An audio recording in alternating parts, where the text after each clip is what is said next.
We have one of the few airports in the country that has a certified biologist that works full-time on the airfield, looking at the patterns of all the different types of wildlife and looking for the types of trees that attract wildlife. There's a real diversity of vegetation. There's a lot of foodstuffs that in nature that they use, and one of them is the madrona berry. Well, maybe there's a quote from Dennis Bullman when I first started. He goes, remember, whatever you do at the airport, something's going to like it. And if it doesn't cause an issue, it may attract something else that will.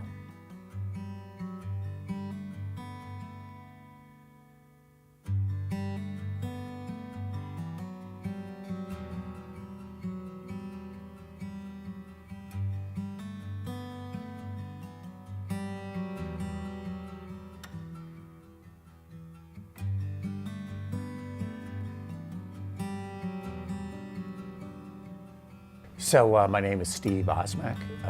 Began in 2000, April of 2000, and my title is Wildlife Biologist.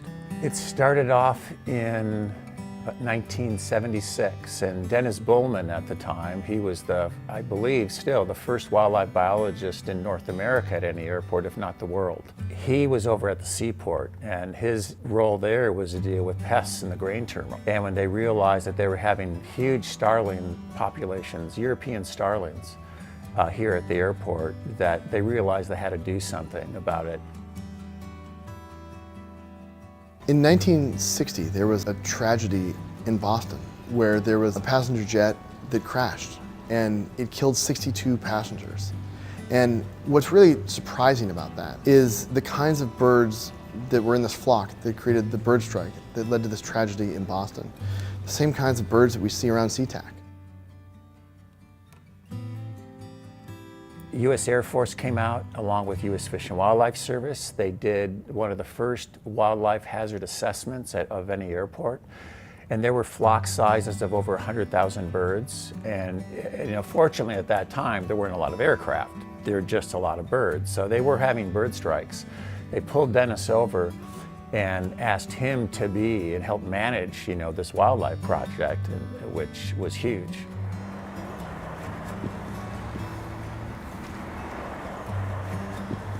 In 2001, when I got here, with the growing number of raptors, red-tailed hawks especially, that we were having, we decided to do a raptor strike avoidance program. The raptor strike avoidance program has moved over 1,200 birds of prey since it started in 2001.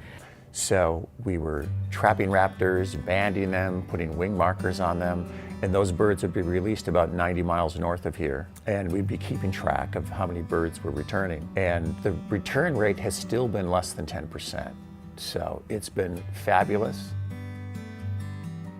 We have 4 full-time airport wildlife biologists now, so we split up the duties, and that would be going out on the airfield, checking all of our airfield traps. We have 10 that are out in the airfield at any given time. So we're checking traps, we're checking the cameras that we have on the traps that help us monitor them. We have trap smart units on all of the traps, so we're all making sure that those are in working order. So these are the new trail cameras that one of the biologists bought for us, so now we can actually get a picture on our phone and says, oh, is there a bird in the trap?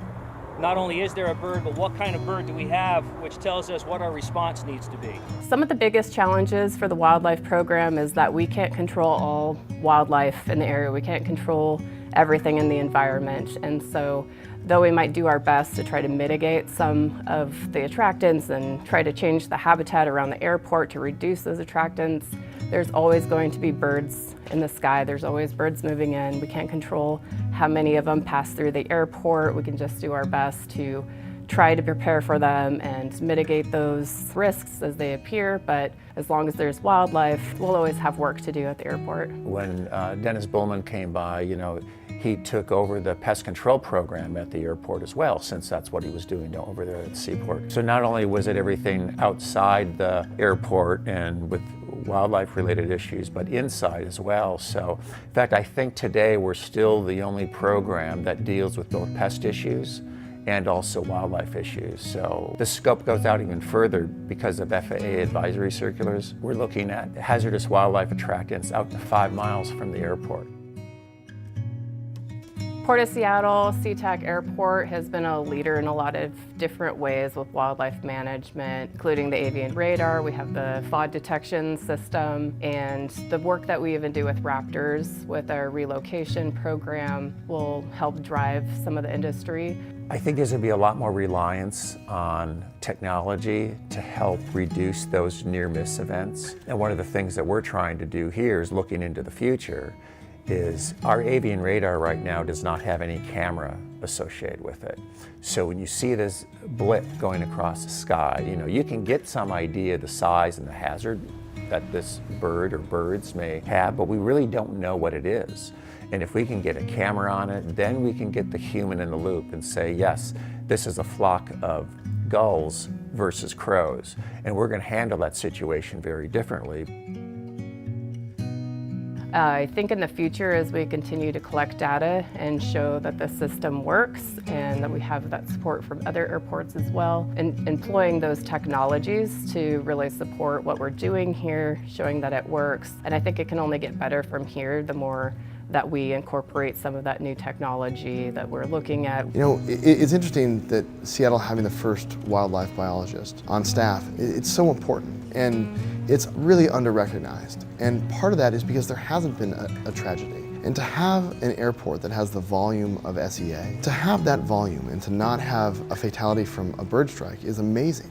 I don't think you would be able to have that statement to say we've never had a fatality from a bird strike if it wasn't for the innovation of the biologists and the supporting staff and the forward thinking of the port staff.